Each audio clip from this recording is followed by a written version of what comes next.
The morning sun broke through the clouds over Seattle as Jamal Carter checked his reflection one last time. His navy blue suit fit perfectly. His tie was straight.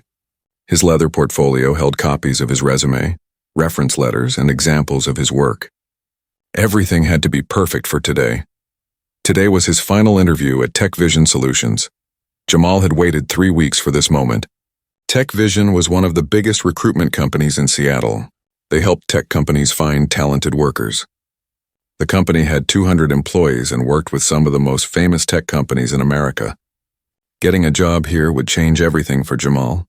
He was 28 years old and had worked hard to reach this point. 5 years ago, he graduated from Stanford University with a degree in computer science. Since then, he worked at 3 different companies helping them hire the right people. He was good at his job, very good.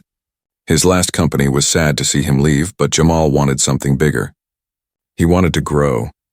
Tech Vision seemed like the perfect place. As Jamal drove toward the Tech Vision building, he noticed something unusual. Large banners hung from the sides of the building. They all said the same thing: Diversity and Inclusion Week. The banners showed people of different races working together and smiling. Rainbow colors decorated the edges. Jamal had seen Tech Vision's social media posts all week. The company was celebrating diversity. They posted photos of employees from different backgrounds. They shared quotes about equality. They talked about how much they valued people of all races, genders, and backgrounds. Yesterday, the CEO posted a long message about making the workplace fair for everyone. It all looked impressive. The parking lot was full, so Jamal had to park far from the entrance. As he walked toward the building, he passed more signs about Diversity Week. One sign said, "Everyone belongs here." Another said, "Different voices make us stronger." Jamal smiled. Maybe this company really did care about diversity. Maybe this was the right place for him after all. Inside the building, the lobby was modern and clean. Glass walls separated different sections. Plants grew in large pots near the windows. A water fountain made soft bubbling sounds in the corner. Everything felt expensive and professional. A young woman sat behind the reception desk. She looked up when Jamal entered and smiled warmly. "Good morning. How can I help you?" she asked. "I'm Jamal Carter. I have an interview at 9:30 with Marcus Webb and Jennifer Park," he said. The receptionist typed something into her computer. "Yes, I see you here. Welcome, please have a seat. Someone will come get you in a few minutes."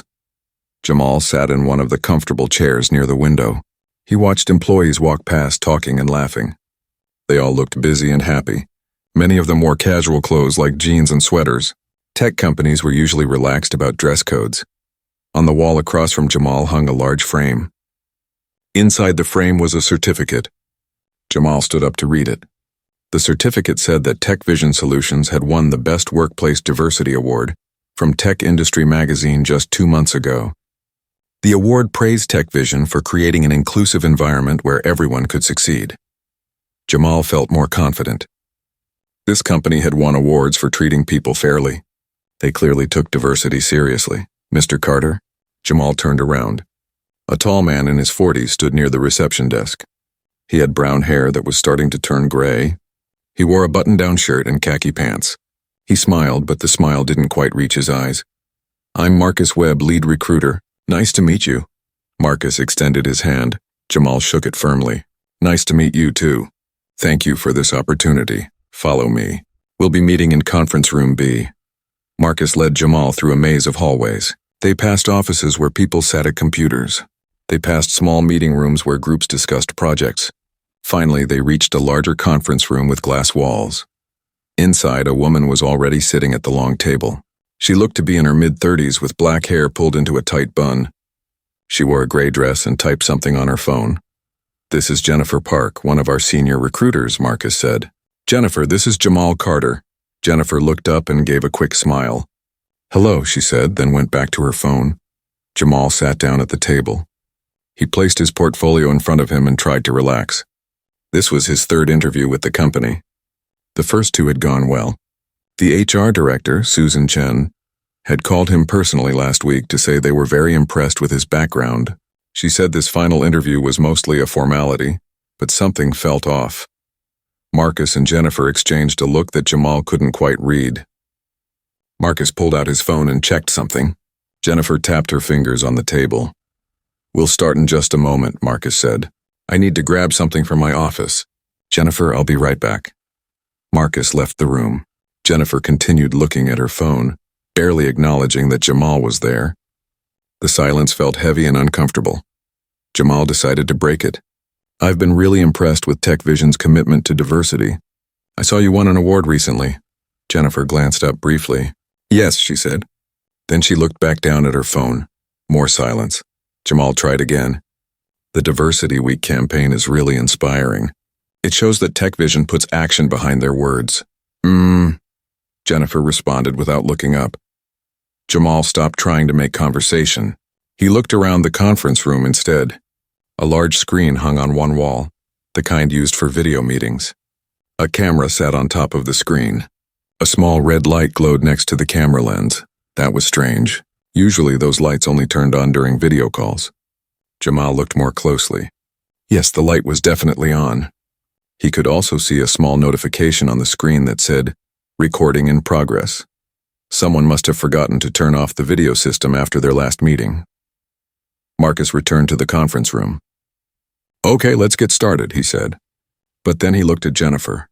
Actually, Jennifer, can you help me with something real quick? I need to check which conference room is free this afternoon. Sure, Jennifer said. She stood up and followed Marcus out of the room. They walked a few steps down the hallway just outside the glass walls.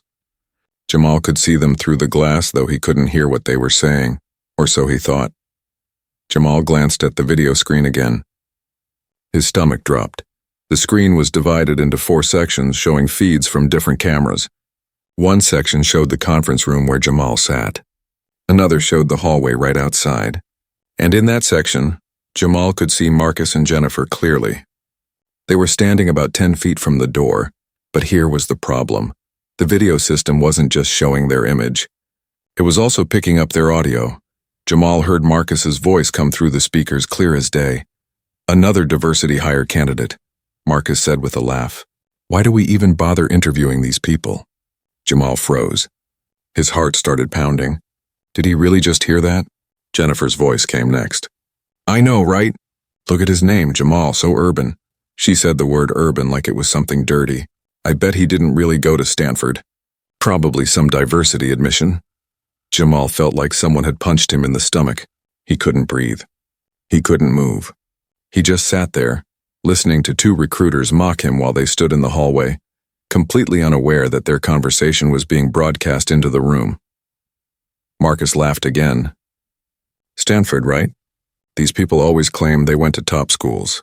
I'm sure his grades were just because of affirmative action. Should we even bother with the interview? Jennifer asked. We already decided on Kyle for the position. He's much more qualified. Jamal remembered Kyle. That was Kyle Henderson, a candidate he had heard mentioned during his second interview. Kyle had only 3 years of experience compared to Jamal's 5. He went to a state school, not Stanford. But Kyle was white. We have to interview him, Marcus said. It's Diversity Week, remember? He said those last 2 words in a mocking tone. We have to make it look like we're being inclusive. Just ask him a few basic questions and wrap it up quickly. Jamal's hands shook as he pulled out his phone. His mind was racing, but he forced himself to think clearly. This was evidence. Real evidence of discrimination. He couldn't let this moment pass. Moving quickly but quietly, he opened his phone's camera app and switched it to video mode. He pointed the phone at the large screen on the wall where Marcus and Jennifer's conversation was being broadcast.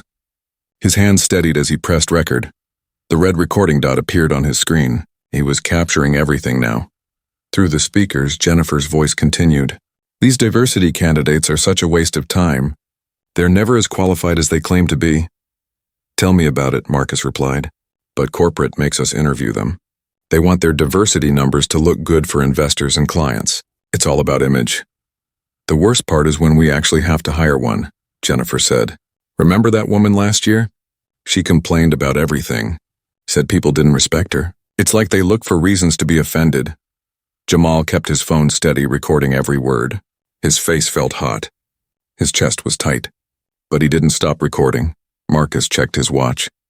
We should go back in. Let's just get this over with. 15 minutes max. Ask him about his experience, nod a few times, and tell him we'll call him. And then hire Kyle, Jennifer added. Obviously, Marcus said. They both laughed and started walking back toward the conference room door. Jamal quickly lowered his phone and put it in his lap, still recording but out of sight. He took a deep breath and tried to compose his face. His heart was pounding so hard he thought they might hear it. The door opened. Marcus and Jennifer walked back in with professional smiles on their faces. The transformation was instant and disturbing. These were the same two people who had just mocked him viciously, and now they looked friendly and welcoming. "Sorry about that," Marcus said, sitting down across from Jamal. "Just had to check on something. Now let's talk about why you want to work at Tech Vision." Jamal looked at Marcus's smiling face. He looked at Jennifer, who was now holding a pen and notepad like she was ready to take serious notes. Everything about them seemed polite and professional. If he hadn't heard their conversation, he would never have known what they really thought, but he had heard it. And he had recorded it. Now he had to decide what to do. Should he confront them right now? Should he walk out? Or should he finish the interview and deal with this later? Jamal chose to finish the interview. He wanted to see just how far they would take this act.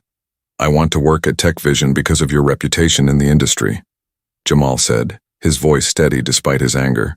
"You work with top companies and have a strong track record of successful placements." Marcus nodded, but his eyes were distant.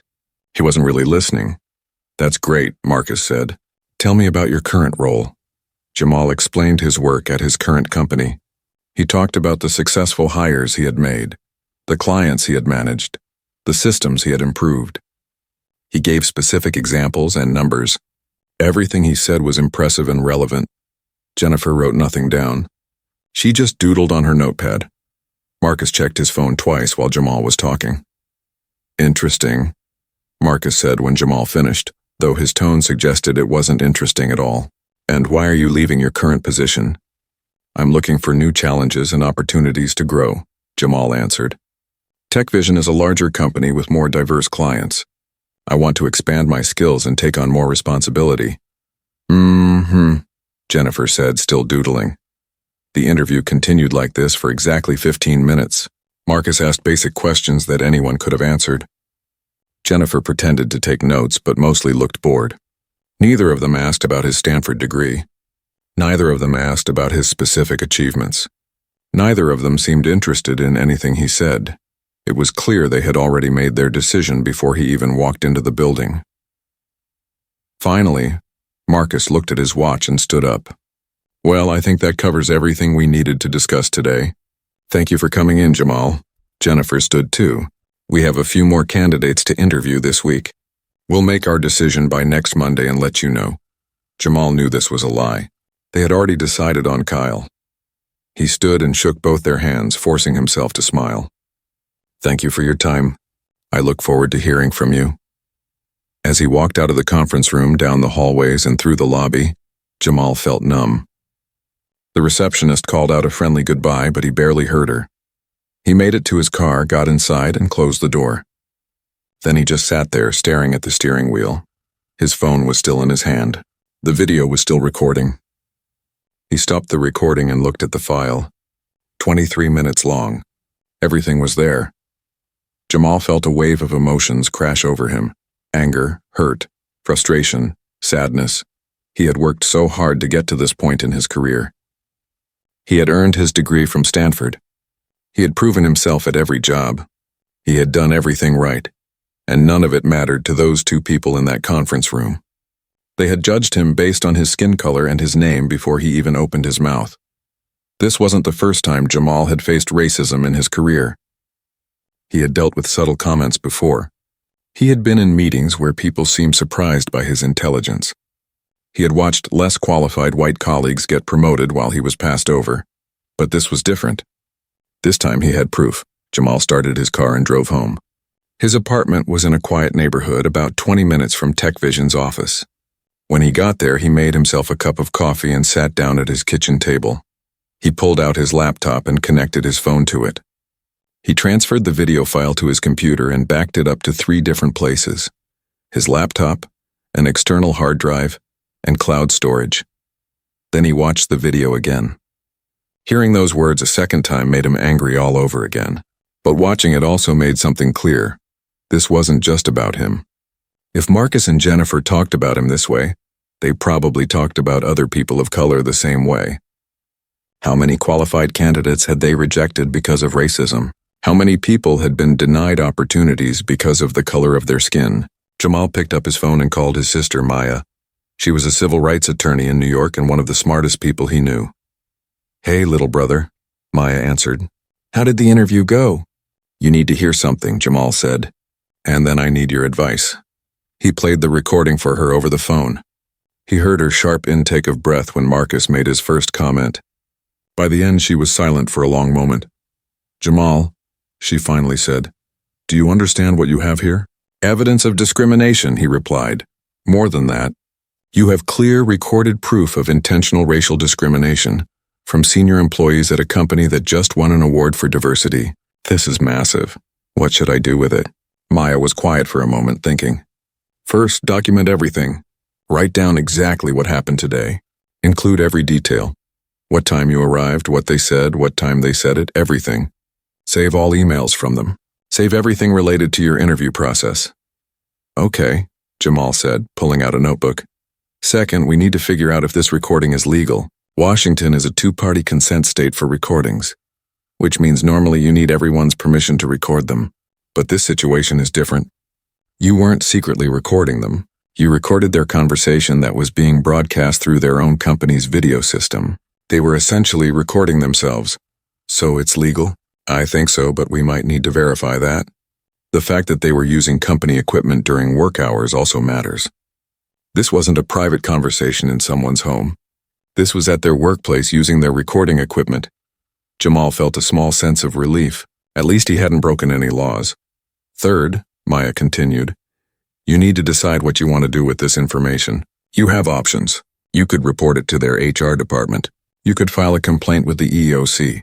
You could go public with it. Or you could do all of those things." "What would you do?" Jamal asked. Maya sighed. "Honestly, I would give the company a chance to make it right first. Not because they deserve it, but because it's the ethical thing to do. Send an email to their CEO and HR director. Explain what happened. Include your evidence. Give them 48 hours to respond. If they handle it appropriately, great. If they don't, then you go public. And if I go public, then you need to be ready for the consequences. Going public with something like this can be hard. Some people will support you. Some people will attack you. It might make it harder to get hired elsewhere because companies don't like troublemakers, even when the trouble is justified." Jamal spent the rest of that day thinking about what Maya had said. Going public with the recording could hurt his career. Companies might see him as someone who causes problems. They might worry that he would record them or expose them too. Even if he was completely in the right, being right didn't always protect you from consequences. But staying silent felt wrong too. That evening, Jamal sat down at his computer and began researching tech vision solutions. If he was going to make a decision about what to do, he needed to know more about this company. What he found made his anger grow stronger. TechVision's website had an entire section dedicated to diversity and inclusion. They had a diversity statement that talked about valuing people from all backgrounds. They had photos of employees of different races working together. They had a video where the CEO, Richard Morrison, talked about how much the company cared about creating equal opportunities for everyone. Richard Morrison was a white man in his 50s, with gray hair and an expensive suit. In the video, he spoke with passion about diversity being one of TechVision's core values. "We don't just talk about inclusion," Richard said in the video. "We live it every day. Every person who walks through our doors is valued and respected. We believe that diversity makes us stronger, smarter, and more successful." Jamal felt sick watching the video. Those were beautiful words. But they were just words. The reality was Marcus and Jennifer mocking candidates and making hiring decisions based on race. He kept researching. He found that TechVision had recently received a $500,000 grant from the Seattle Tech Council. The grant was specifically for diversity initiatives. TechVision was supposed to use the money to recruit and support employees from underrepresented groups. Jamal wondered where that money was really going. Based on what he had experienced, it wasn't being used to actually support diversity. Then he found the reviews. On job review websites, Current and former employees could leave anonymous reviews about companies. Jamal started reading TechVision's reviews. Many were positive, but as he scrolled down, he noticed a pattern. Several reviews from people who identified as Black, Hispanic, or Asian told similar stories. They talked about being hired because the company needed diversity numbers. They described being given less important work than white colleagues. They mentioned being passed over for promotions even when they were qualified. Some talked about comments from coworkers that made them uncomfortable. One review from 6 months ago stood out. It was from someone who said they were a Black woman who had worked at TechVision for 2 years. They hired me during their big diversity push, the review said. At first I thought it was a great opportunity, but I quickly realized I was just there for show. They would bring me to client meetings to prove they were diverse, but they never actually listened to my ideas. When I complained about unfair treatment, HR told me I was being too sensitive. I finally quit because the environment was so toxic. Don't believe their diversity marketing. It's all fake. Jamal found at least 10 reviews with similar themes, all from people of color, all describing a company that talked about diversity but didn't actually practice it. This wasn't just about him anymore. This was bigger. Over the next 2 days, Jamal wrote a detailed account of everything that happened during his interview. He included dates, times, and exact quotes from the recording. He described arriving at the building, seeing all the diversity banners and feeling hopeful. He described the interview itself and how dismissive Marcus and Jennifer had been. He explained how he discovered the video system was broadcasting their conversation. He attached the video file and several screenshots showing the date and time. Then he wrote an email to Richard Morrison, the CEO, and Susan Chen, the HR director. He kept the email professional and clear. "Dear Mr. Morrison and Ms. Chen," he wrote, "my name is Jamal Carter, and I interviewed with your company on November 1st for a senior recruiter position. During that interview, I witnessed and recorded clear evidence of racial discrimination by 2 of your senior recruiters, Marcus Webb and Jennifer Park. I am providing you with this information and evidence because I believe your company should be aware of how some of your employees are conducting themselves." He explained what happened, attached his documentation, and ended with a request. "I am asking that you investigate this matter seriously and take appropriate action. Your company publicly claims to value diversity and inclusion. I am giving you 48 hours to respond to this email and demonstrate that you actually stand behind those values. If I do not receive a meaningful response within that time frame, I will be forced to pursue other options to address this situation." Jamal read the email 5 times before sending it. His finger hovered over the send button for a full minute. Once he sent this email, there was no going back. He pressed send. Then he waited. The first day passed with no response. Jamal checked his email constantly. Nothing. He tried to distract himself. He went to the gym. He called his parents and told them what happened. His mother was angry and supportive. His father was worried about what this might mean for Jamal's career, but agreed that staying silent wasn't an option. "You did the right thing giving them a chance to respond," his father said. "Now let's see if they take it." The second day was harder. Still no response from TechVision. Jamal felt anxious and frustrated. How could they just ignore something this serious? That evening, 36 hours after sending his email, Jamal finally got a response. But it wasn't from Richard Morrison or Susan Chen. It was from someone in the HR department named David Kim. The email was short and cold. "Dear Mr. Carter, thank you for your feedback regarding your recent interview experience. After careful consideration of all candidates, we have decided to move forward with other candidates whose qualifications more closely match our current needs. We wish you well in your job search. Sincerely, David Kim, Human Resources." Jamal read the email 3 times. He couldn't believe it. They weren't going to address the discrimination at all. They weren't going to investigate. They weren't going to apologize. They were just sending him a standard rejection email like nothing had happened. They were completely dismissing him. Jamal called Maya immediately.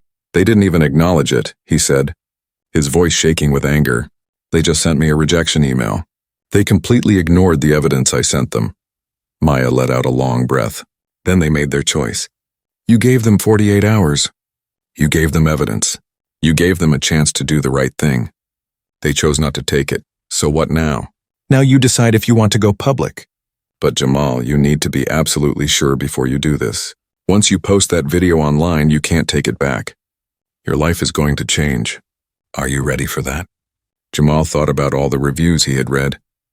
He thought about all the other people who had been discriminated against at Tech Vision. He thought about the $500,000 in grant money that was supposed to support diversity, but wasn't being used for that purpose. He thought about Marcus and Jennifer interviewing other candidates of color and treating them the same way. Someone had to speak up. If not him, then who? I'm ready, Jamal said. Then let's make sure you do this right, Maya replied. Over the next few hours, Maya helped Jamal prepare. She reviewed everything he had written to make sure it was clear and factual. She helped him edit the video to include timestamps and context. She advised him on which platforms to use to share his story. LinkedIn and Twitter, she said. That's where tech industry people are. That's where this will get the most attention. They prepared a post together. It started with a simple statement. I want to share what happened when I interviewed at Tech Vision Solutions during their Diversity and Inclusion Week. Then Jamal told his story in clear, direct language. He explained each step of what happened. He didn't exaggerate or use emotional language. He just stated the facts. At the end, he included the video as proof. I gave this company 48 hours to respond and address this situation, he wrote. They chose to ignore it completely and sent me a standard rejection email. I'm sharing this publicly because I believe people deserve to know the truth about companies that claim to value diversity, but don't actually practice it. This isn't just about me. This is about holding companies accountable when they fail to live up to their stated values. Jamal looked at the post one final time. His finger hovered over the publish button, just like it had hovered over the send button 2 days ago. This was it. The moment that would change everything. He pressed publish. For the first 30 minutes after Jamal posted his story, nothing happened. He sat on his couch staring at his phone, watching the view count slowly tick up. 10 views, 20 views, 50 views. Then something changed. A tech industry blogger with 50,000 followers shared his post. Within minutes, Jamal's notifications exploded. Hundreds of people were sharing his story. Thousands were viewing the video. Comments poured in faster than he could read them. This is absolutely disgusting, one person wrote. Thank you for having the courage to share this, another commented. I had a similar experience at a different company. This happens more than people realize. An hour after posting, Jamal's story had been shared 5,000 times. The video had been viewed 20,000 times. His phone wouldn't stop buzzing with notifications. 2 hours later, the numbers climbed even higher. Former Tech Vision employees started commenting on his post. They shared their own stories of discrimination and unfair treatment. Some posted screenshots of emails where they had complained to HR and been ignored. Others talked about watching white colleagues get promoted while they were passed over. A former employee named Keisha Williams wrote, I worked at Tech Vision for 3 years. Everything Jamal described is exactly how that company operates.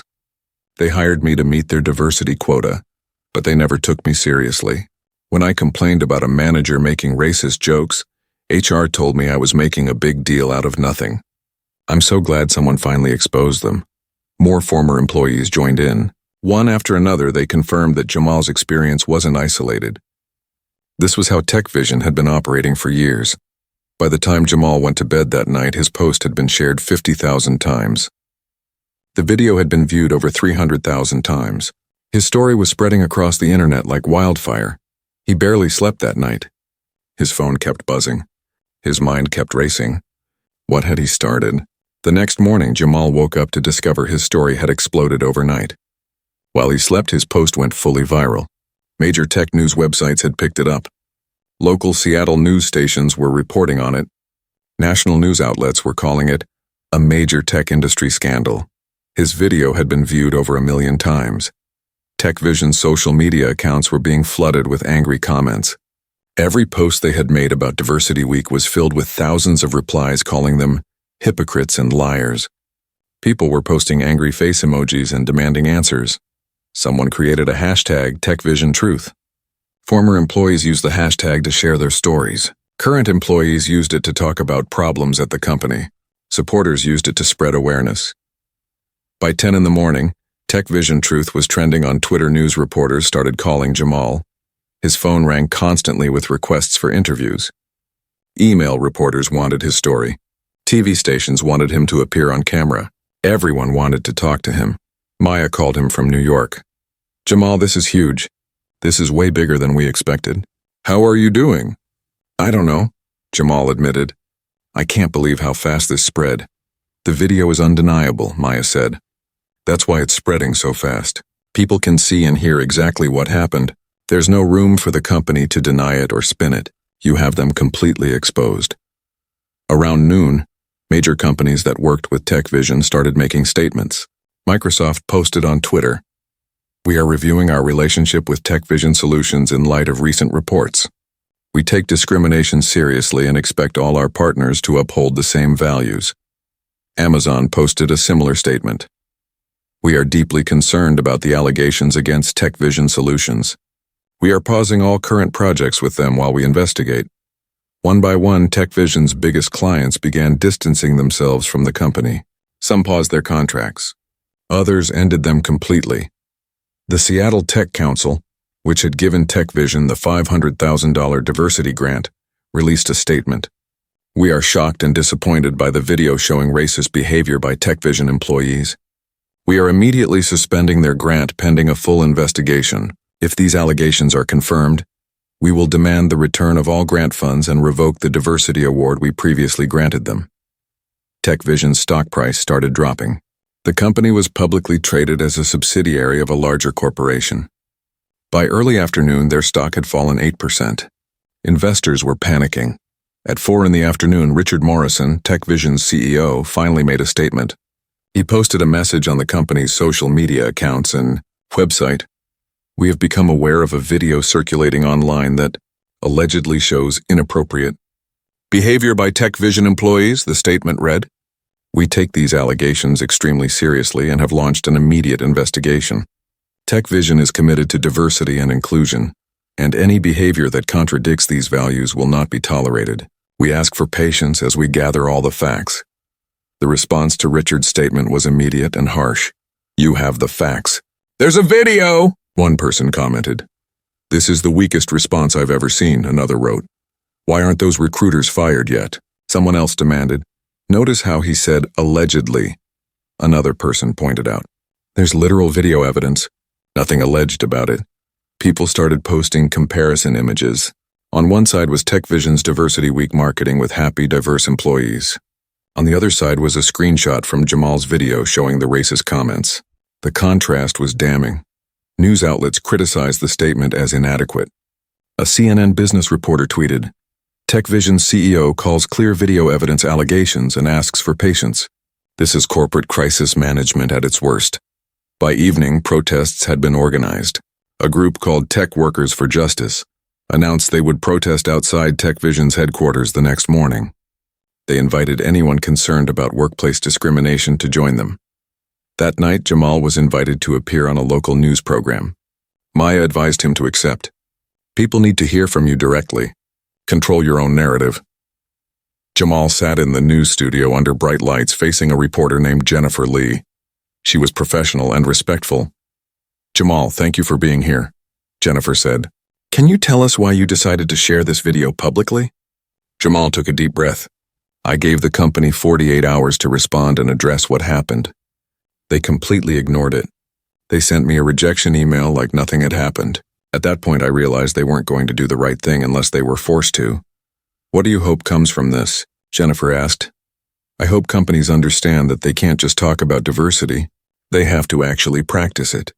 And when they fail, they need to be held accountable. This isn't just about TechVision.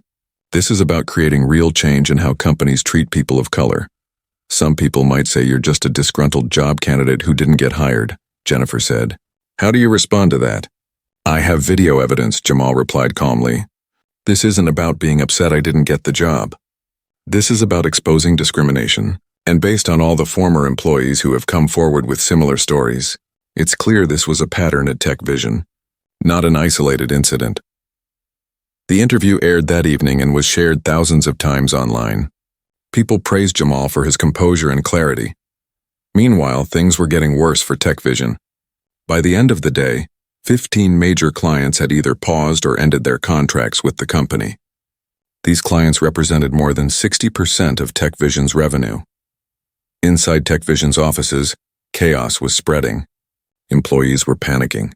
Many were updating their resumes and looking for new jobs. Nobody wanted to be associated with a company accused of racism. The board of directors held an emergency meeting that lasted late into the night. They were trying to figure out how to save the company. But the damage was growing faster than they could respond to it, and the next day would bring even more trouble. That night, as Jamal lay in bed, he thought about everything that had happened in just 24 hours. His simple post had turned into a movement. His video had been seen by millions of people. A major company was falling apart. Part of him felt powerful. He had spoken up and people had listened. Change was happening, but part of him also felt scared. His life would never be the same after this. Everyone would know his name and his face. Some people would see him as a hero. Others would see him as a troublemaker. The morning sun rose over Seattle to find 200 protesters gathered outside TechVision Solutions. They held signs that read, "End workplace racism," and "Actions speak louder than words." News cameras lined the street, filming everything. Jamal wasn't at the protest. Maya had advised him to stay home and let others carry the message forward. "You started this," she said. "Now let it grow beyond you." So Jamal watched from his apartment as the protest appeared on every local news channel. He scrolled through social media and saw the photos and videos spreading online. The movement he had sparked was taking on a life of its own. Inside TechVision's building, employees arrived to find protesters blocking the entrance. Security had to create a path for workers to get through. Many employees looked embarrassed and uncomfortable. Some covered their faces, not wanting to be photographed entering the building. By 9 in the morning, more bad news arrived for TechVision. Microsoft announced they were completely ending their partnership with the company. Amazon followed with the same announcement. Then Google, Meta, and Apple all released statements cutting ties with TechVision. Within 3 hours, TechVision had lost 80% of its clients. The company's stock price was in free fall. It dropped 15% when the market opened, then 20%, then 30%. Investors were selling as fast as they could. At 11 in the morning, Richard Morrison held a press conference.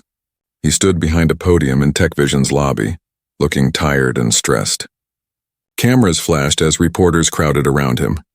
"I want to address the serious allegations that have been made against our company," Richard began. His voice was shaky. "After conducting a preliminary investigation, we have determined that the video is authentic and that the conversation it captured did occur." Finally, he was admitting it. But the admission came too late. "However," Richard continued, "I want to emphasize that this does not represent the values of TechVision Solutions as a company. This was the action of 2 individuals who will face appropriate consequences." A reporter raised her hand. "Why haven't Marcus Webb and Jennifer Park been fired yet?" Richard hesitated. "We believe in due process. We are conducting a thorough investigation before making any final decisions about employment." The reporters erupted with questions, all talking at once. "How is there anything left to investigate?" "There's video evidence. Why are you protecting racist employees?" "What about all the other discrimination claims from former employees?" Richard held up his hands, trying to calm everyone down. "We take all claims seriously. Any employee found to have violated our policies will face consequences. But we must follow proper procedures." This answer made everything worse. People watching the press conference online were furious. The idea that Marcus and Jennifer still had jobs after what they said seemed impossible to believe. Within an hour, Marcus Webb made everything even worse. He posted a statement on his personal Facebook page defending himself. "I am being unfairly attacked for a conversation that was taken out of context," Marcus wrote. "The so-called victim in this situation is too sensitive and looking for reasons to be offended. What I said was just joking around between colleagues. This is being blown completely out of proportion. I am not racist. I have friends of all races. This witch hunt needs to stop." The post was screenshot and shared thousands of times. People couldn't believe Marcus was calling his racist comments jokes and blaming Jamal for being too sensitive. "This is exactly the problem," one person tweeted. "Racists never think they're racist. They always have excuses. Friends of all races? That's literally the oldest defense in the book, another person wrote. He got caught on video and he's still trying to deny it. Unbelievable, someone else commented. Jennifer Park took a different approach. She deleted all her social media accounts and went into hiding. But that didn't protect her. People found her LinkedIn profile and flooded it with angry messages. They found old social media posts she had made and analyzed them for evidence of bias. Everything about her was being examined and criticized. By noon, the internal rebellion at TechVision began. 40 employees, including 3 executives, announced they were resigning. They released a joint open letter that was published on LinkedIn. We can no longer work for a company that says it values diversity, but allows discrimination to flourish, the letter said. The incident with Jamal Carter is not isolated. We have witnessed and experienced bias, discrimination, and unfair treatment for years. We have reported these issues to management and HR repeatedly. Nothing was done. We are leaving TechVision because we cannot be part of an organization that fails to live up to its stated values. The letter included specific examples. It described how promotions consistently went to white employees, even when employees of color were more qualified. It detailed how complaints about discrimination were dismissed or ignored. It revealed how the company used diversity marketing to attract clients while treating diverse employees poorly behind the scenes. Several of the employees who signed the letter agreed to interviews with news outlets. They shared their stories on camera, putting faces and names to the discrimination that had occurred at TechVision. Keisha Williams, the former employee who had commented on Jamal's original post, appeared on CNN. "I'm so glad these employees had the courage to speak up," she said. "When I worked there, I felt alone. I thought maybe I was imagining things or being too sensitive like they told me, but now I see that so many others experienced the same thing." This was the company culture. It came from the top down. The financial impact on TechVision was devastating. By the end of the trading day, the stock had dropped 35%. The company had lost hundreds of millions of dollars in value. More clients announced they were leaving. Recruitment contracts were being canceled left and right. Late that afternoon, a law firm in Seattle announced they were filing a class action lawsuit against TechVision on behalf of former employees who had experienced discrimination. The firm was being led by Maya Carter, Jamal's sister. "We represent more than 50 former TechVision employees who experienced racial discrimination, unfair pay practices, and wrongful termination," Maya said in a press conference. "The evidence is overwhelming that TechVision engaged in systematic discrimination while publicly claiming to value diversity. We intend to hold them accountable." The Equal Employment Opportunity Commission, a federal agency that handles discrimination complaints, announced they were opening an investigation into TechVision. This was a serious development. If the EOC found evidence of widespread discrimination, TechVision could face massive fines and be forced to change their entire hiring and promotion process. Inside TechVision, the emergency board meeting that had started the previous night was still continuing. Board members were desperate to find a way to save the company. But every solution they considered seemed impossible. Fire Marcus and Jennifer? That would help, but the damage was already done. Clients had already left. Issue a better apology? People were past the point of accepting apologies. They wanted real consequences. Hire a new CEO? Even that might not be enough to restore trust. The truth was becoming clear. TechVision Solutions was dying, and nothing could stop it. By evening, 15 of TechVision's largest clients were gone. That represented 85% of the company's revenue. Without those clients, TechVision couldn't pay its employees. It couldn't pay rent on its building. It couldn't pay for anything. Employees who hadn't already resigned started getting worried. Would they still have jobs next week? Would they get their next paycheck? Some employees were angry at Jamal. They blamed him for destroying the company and costing them their jobs. Comments appeared online from people claiming to be TechVision employees. "Thanks a lot, Jamal. Now 200 people are going to lose their jobs because you couldn't take a joke," one comment said. But most people didn't see it that way. Most people understood that Jamal wasn't responsible for destroying TechVision. TechVision had destroyed itself by allowing discrimination to flourish and then refusing to address it seriously when exposed. Those employees should be angry at their leadership. "Not at Jamal," one person responded. "He exposed the truth." The company's response is what destroyed them. That evening, Marcus Webb was finally fired. TechVision released a brief statement. Marcus Webb is no longer employed by TechVision Solutions. Jennifer Park was fired at the same time, but it was too late. The damage was already done. Firing them now looked like a desperate attempt to stop the bleeding, not a genuine commitment to addressing discrimination. Richard Morrison also announced he was stepping down as CEO. Take full responsibility for the failures of leadership that allowed this situation to occur, he said in a statement. I am resigning effective immediately. The board appointed an interim CEO, but everyone knew it didn't matter. The company was finished. That night, as Jamal watched the news coverage, he felt a strange mix of emotions. He hadn't wanted to destroy an entire company. He had just wanted accountability. He had wanted TechVision to take discrimination seriously and make real changes, but they hadn't done that. They had dismissed him, protected their employees, and only acted when forced to by public pressure. By then it was too late. Jamal's phone rang. It was Maya. How are you holding up? She asked. I don't know, Jamal admitted. 200 people are losing their jobs. That's a lot. That's not on you, Maya said firmly. Those jobs were lost because TechVision's leadership allowed discrimination to become part of their company culture. You just exposed it. What happened after that was their choice. I know, but still, I understand. This is heavy. But Jamal, you need to see the bigger picture.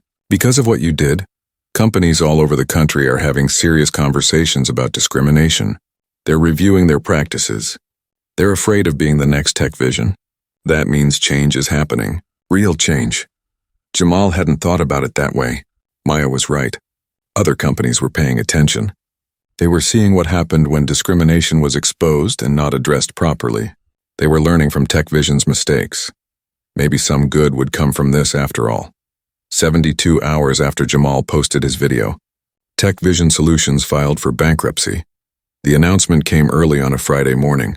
The company released a brief statement saying they could no longer maintain operations due to the loss of major clients and the collapse of their stock value. All employees were being laid off immediately.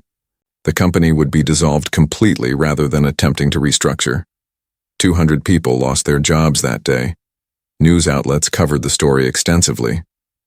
Company collapses after racist incident goes viral, read one headline. TechVision falls apart in record time, said another. Business analysts called it one of the fastest corporate collapses they had ever seen. Richard Morrison, the former CEO, gave no interviews and made no additional statements. He simply disappeared from public view. His reputation in the tech industry was completely destroyed. Other companies wanted nothing to do with him. His career was over. Marcus Webb and Jennifer Park faced similar fates. They tried to find new jobs in recruiting, but nobody would hire them. Their names were permanently linked to the incident. A simple internet search showed the video, the news articles, and the public outrage. No company wanted to risk hiring them. Marcus tried to rebrand himself using his middle name on job applications instead of his first name. But recruiters always discovered who he really was during background checks.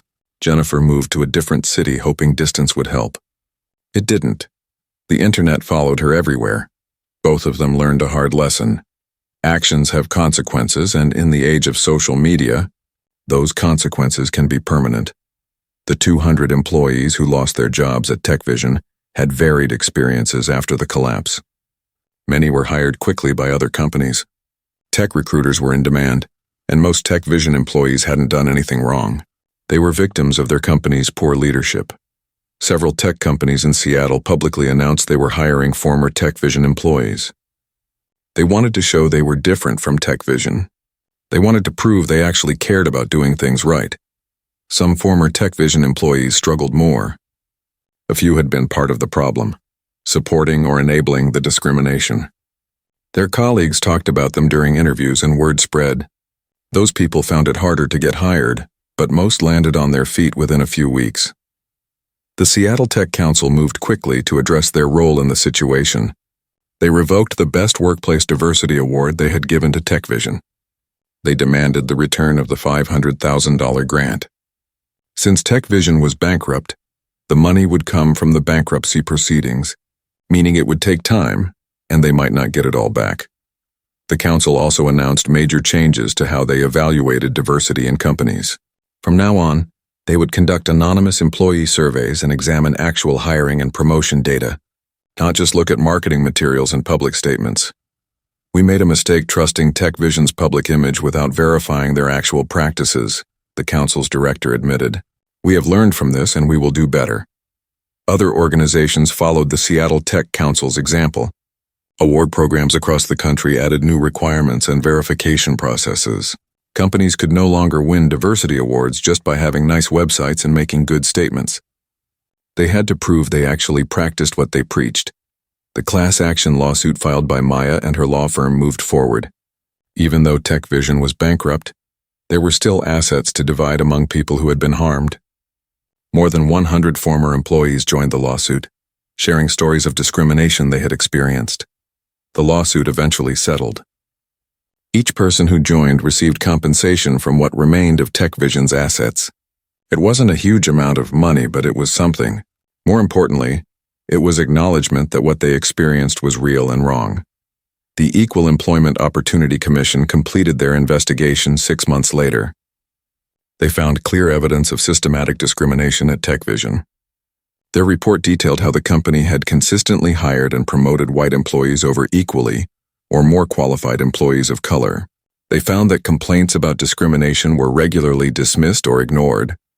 They discovered that TechVision's diversity programs were mostly for show, with no real substance behind them. The EEOC used the TechVision case as an example in training programs for companies across the country. They showed what happens when companies fail to take discrimination seriously. As for Jamal, his life changed in ways he never expected. In the days after TechVision collapsed, he received hundreds of job offers. Companies from all over the country wanted to hire him. Some were genuine offers from companies that respected what he had done. Others seemed like publicity stunts, companies trying to look good by hiring him. Jamal was careful about which offers he considered. He didn't want to work somewhere that was just using him for good publicity. He wanted a company that actually shared his values. After reviewing many options, he accepted a position at a company called Ethical Tech Solutions. They were a smaller recruitment firm in San Francisco that had a strong track record of promoting diversity and treating employees fairly. Jamal spoke with several of their employees of color during the interview process, and all of them confirmed that the company lived up to its values. His role at Ethical Tech Solutions went beyond normal recruiting. He also worked on developing better diversity practices and training programs. The company wanted to use his experience and insights to help other companies avoid TechVision's mistakes. Jamal also became a public speaker. He was invited to conferences, universities, and corporate events to talk about workplace discrimination and accountability. At first, he was nervous about public speaking, but he quickly learned that people wanted to hear his story. They wanted to understand how to create truly inclusive workplaces. Don't just put up diversity banners and post nice messages on social media, Jamal would tell audiences. That's performative. Real diversity means looking at your actual practices. Who are you hiring? Who are you promoting? Who gets opportunities? And when someone reports discrimination, do you take it seriously or dismiss it? His speeches were always well received. People appreciated his honesty and his focus on practical solutions rather than just pointing out problems. The video that started everything continued to be shared and discussed.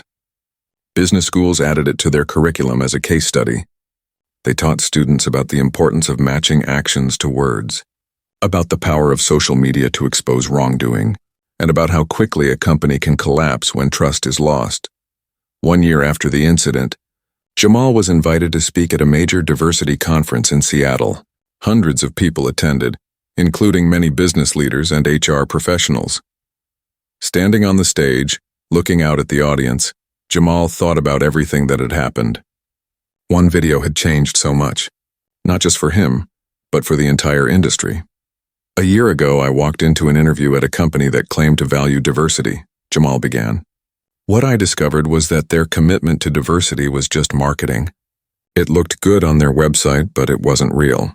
And when I tried to address it privately, they ignored me. They dismissed me. They chose to protect their reputation over doing what was right. The audience was completely silent, listening carefully. I didn't want to destroy a company, Jamal continued. I wanted accountability. I wanted them to take the problem seriously and fix it. But they wouldn't do that voluntarily. They only acted when they were forced to by public pressure, and by then it was too late. The company collapsed. He paused, letting that sink in. Some people lost their jobs because of what happened. That was unfortunate. But those jobs were lost because TechVision's leadership failed, not because I spoke up. The responsibility lies with them, not with me or any other person who experiences discrimination and chooses to report it. Several people in the audience nodded. Here's what I want everyone to understand, Jamal said. Change wasn't comfortable. It wasn't easy. Exposing TechVision created conflict and controversy. But it was necessary. Because companies now understand that diversity can't just be a marketing strategy. It has to be real. It has to be genuine. It has to be backed up by actual practices and policies. He looked around the room. I see companies here today that have changed their hiring practices. I see companies that have added real accountability measures. I see companies that are doing the hard work of creating truly inclusive environments. That's the positive outcome of what happened. That's the change that came from one uncomfortable moment of truth. The audience applauded. After his speech, several business leaders approached Jamal. They thanked him for his courage. They shared how they had changed their own company's practices after seeing what happened to TechVision. They wanted to make sure they never made the same mistakes. One CEO pulled Jamal aside. We audited our entire company after your video went viral, the CEO said. We found problems we didn't know existed. We discovered that our promotion practices favored white men, even though we thought we were being fair. We fixed it. We changed our entire system. Your video scared us, honestly, but it also motivated us to do better. Jamal appreciated hearing that. This was the kind of change he had hoped for. Later that evening, Jamal met with Maya for dinner. They sat in a quiet restaurant reflecting on everything that had happened over the past year. Do you regret posting the video? Maya asked. Jamal thought about the question carefully. No, he finally said. I don't regret it. It was hard. There were moments when I questioned whether I did the right thing. But ultimately, I think change needed to happen. And sometimes change only happens when people are willing to be uncomfortable. Maya smiled. I'm proud of you, little brother. What you did took real courage. I couldn't have done it without you, Jamal said. They talked about the future. Jamal was happy at his new job. He was making a difference, helping companies create better practices. He was using his platform to educate and advocate for change. He had also started mentoring young professionals of color who were dealing with discrimination in their workplaces. He helped them document incidents, understand their rights, and decide how to respond. Some chose to report internally. Some chose to leave their companies. A few chose to go public like he had. Jamal gave each person the same advice. This is your decision. Going public is hard. It will change your life. Make sure you're ready for that. But also know that your voice matters. What you experienced matters. And speaking up can create change, not just for you, but for others who come after you. One of the young people he mentored was a 24-year-old black woman named Imani. She was facing discrimination at her company and felt alone and scared. Jamal talked with her for hours, sharing his experience and helping her think through her options. Imani eventually decided to report the discrimination to her company's leadership. Unlike TechVision, her company took the complaint seriously. They investigated, fired the manager who was discriminating, and made policy changes. Imani kept her job and felt supported. She called Jamal afterward to thank him. You showed me that speaking up is possible, she said. You showed me that change can happen when people have the courage to demand it. Those conversations made everything worthwhile for Jamal. He had started a ripple effect that was spreading far beyond his original intention. As Jamal walked home that night after dinner with Maya, he thought about the journey he had been on. One interview, one recording, one decision to speak up. All of it had led to this moment. TechVision Solutions was gone. The company that claimed to value diversity but didn't actually practice it had collapsed completely. Marcus Webb and Jennifer Park's careers were destroyed. Richard Morrison's reputation was ruined. But in the wreckage, something positive had emerged. Real conversations about discrimination were happening. Real changes were being made. Real accountability was being demanded. Companies understood now that diversity couldn't be fake. It had to be real. Words had to match actions. And when they didn't, there would be consequences. Jamal pulled out his phone and looked at the video one more time. The video that had been viewed millions of times. The video that had changed everything. He didn't watch it often anymore. It still hurt to hear those words. But tonight he watched it with different eyes. He saw it not as a painful moment, but as a catalyst for change. One moment of courage had reshaped an entire industry. And that, Jamal thought as he put his phone away, was worth everything that came after. I see companies here today that have changed their hiring practices. I see companies that have added real accountability measures. I see companies that are doing the hard work of creating truly inclusive environments. That's the positive outcome of what happened. That's the change that came from one uncomfortable moment of truth. The audience applauded. After his speech, several business leaders approached Jamal. They thanked him for his courage. They shared how they had changed their own company's practices after seeing what happened to TechVision. They wanted to make sure they never made the same mistakes. One CEO pulled Jamal aside. "We audited our entire company after your video went viral," the CEO said. "We found problems we didn't know existed. We discovered that our promotion practices favored white men, even though we thought we were being fair. We fixed it. We changed our entire system. Your video scared us, honestly, but it also motivated us to do better." Jamal appreciated hearing that. This was the kind of change he had hoped for. Later that evening, Jamal met with Maya for dinner. They sat in a quiet restaurant reflecting on everything that had happened over the past year. "Do you regret posting the video?" Maya asked. Jamal thought about the question carefully. "No," he finally said. "I don't regret it. It was hard. There were moments when I questioned whether I did the right thing. But ultimately, I think change needed to happen. And sometimes change only happens when people are willing to be uncomfortable." Maya smiled. I'm proud of you, little brother. "What you did took real courage." "I couldn't have done it without you," Jamal said. They talked about the future. Jamal was happy at his new job. He was making a difference, helping companies create better practices. He was using his platform to educate and advocate for change. He had also started mentoring young professionals of color who were dealing with discrimination in their workplaces. He helped them document incidents, understand their rights, and decide how to respond. Some chose to report internally. Some chose to leave their companies. A few chose to go public, like he had. Jamal gave each person the same advice. "This is your decision. Going public is hard. It will change your life. Make sure you're ready for that. But also know that your voice matters. What you experienced matters. And speaking up can create change, not just for you, but for others who come after you." One of the young people he mentored was a 24-year-old black woman named Imani. She was facing discrimination at her company and felt alone and scared. Jamal talked with her for hours, sharing his experience and helping her think through her options. Imani eventually decided to report the discrimination to her company's leadership. Unlike TechVision, her company took the complaint seriously. They investigated, fired the manager who was discriminating, and made policy changes. Imani kept her job and felt supported. She called Jamal afterward to thank him. "You showed me that speaking up is possible," she said. "You showed me that change can happen when people have the courage to demand it." Those conversations made everything worthwhile for Jamal. He had started a ripple effect that was spreading far beyond his original intention. As Jamal walked home that night after dinner with Maya, he thought about the journey he had been on. One interview, one recording, one decision to speak up. All of it had led to this moment. TechVision Solutions was gone. The company that claimed to value diversity but didn't actually practice it had collapsed completely. Marcus Webb and Jennifer Park's careers were destroyed. Richard Morrison's reputation was ruined. But in the wreckage, something positive had emerged. Real conversations about discrimination were happening. Real changes were being made. Real accountability was being demanded. Companies understood now that diversity couldn't be fake. It had to be real. Words had to match actions, and when they didn't, there would be consequences. Jamal pulled out his phone and looked at the video one more time. The video that had been viewed millions of times.